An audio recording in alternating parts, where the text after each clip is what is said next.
刻むぞ血液のビートサンライトイエローオーバードライブ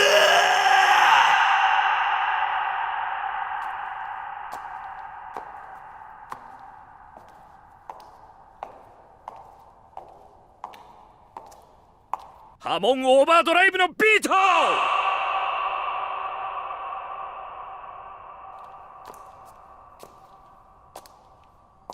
裁くのは俺のスタンドだオラララララ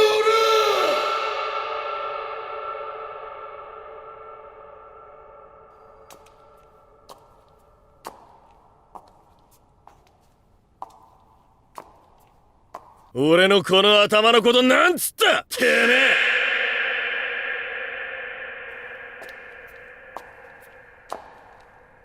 このジョルノ・ジョバーナには夢がある。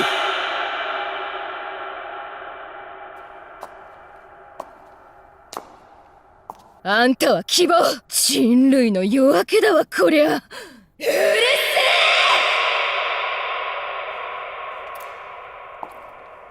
僕の名前はジョニー・ジョースター。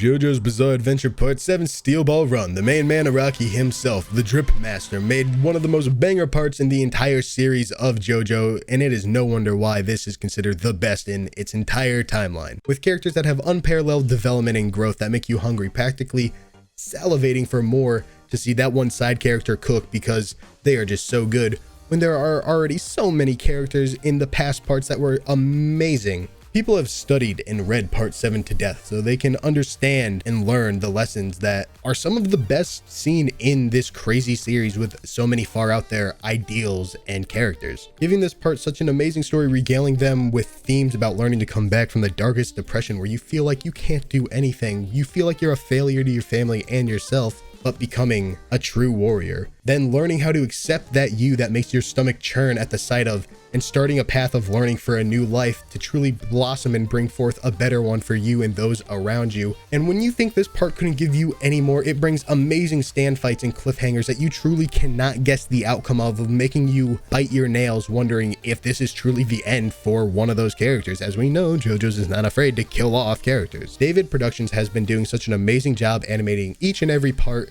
I have never had a complaint with a part as many.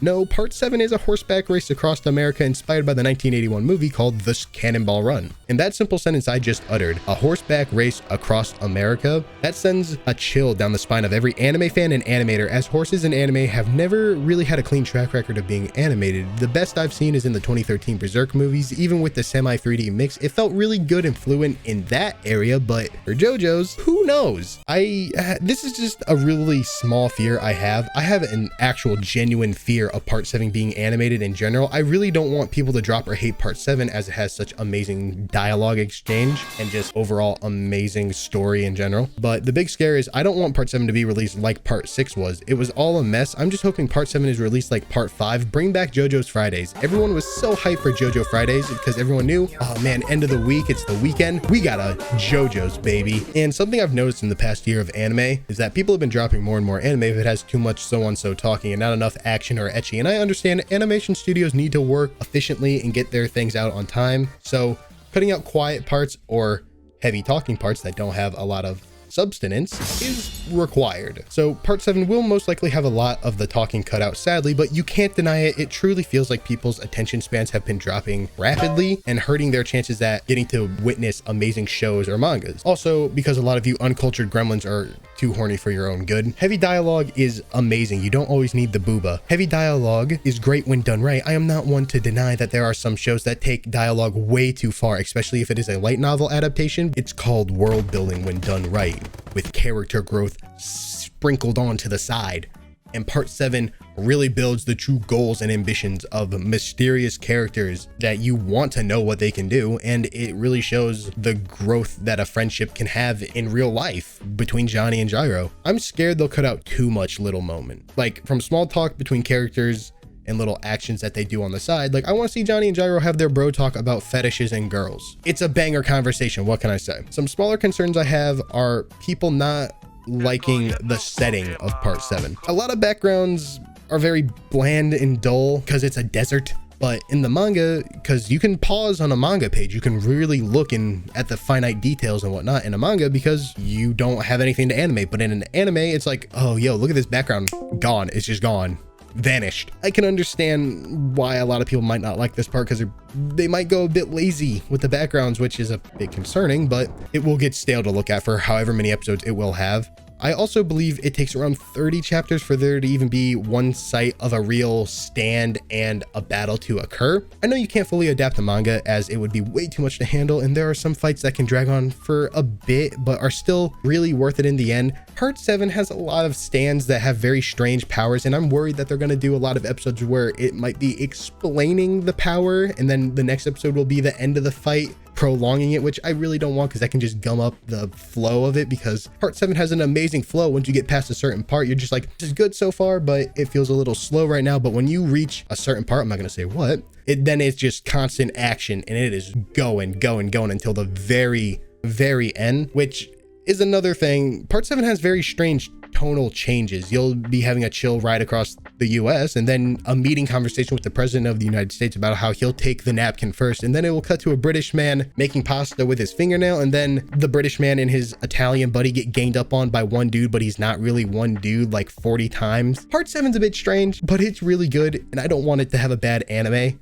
And when you boil it down, part 7 has so much jammed into it when it's not even the longest JoJo part. Part 8 holds that title, and I'm afraid that a lot is going to get skipped over or cut out completely. No matter what though, even if the anime falls off and people end up hating it, part 7 will always have a golden ratio, almost damn near perfect mix of everything that all the other JoJo parts have had. Araki has refined each and every part of what has made every other part amazing. That's why I don't think I want part 7 animated yet. Maybe give it some time, a bit more time. I know we had to wait a while for part 5, but maybe we need it because part 5 was animated so good. And part 6, even though it was an amazing adaptation, had a bad release, I did see a bit not as great animation, so maybe we need another 5-year wait in between because part 7 is just it. It is it. Peak of JoJo's, honestly. And that's it. Thank you for watching. As always, like, bell, subscribe, comment any video ideas that you would love me to see tackle. And you can go and follow me on Twitch and Twitter in the bio description below. And like always, I'll see you guys in the next video.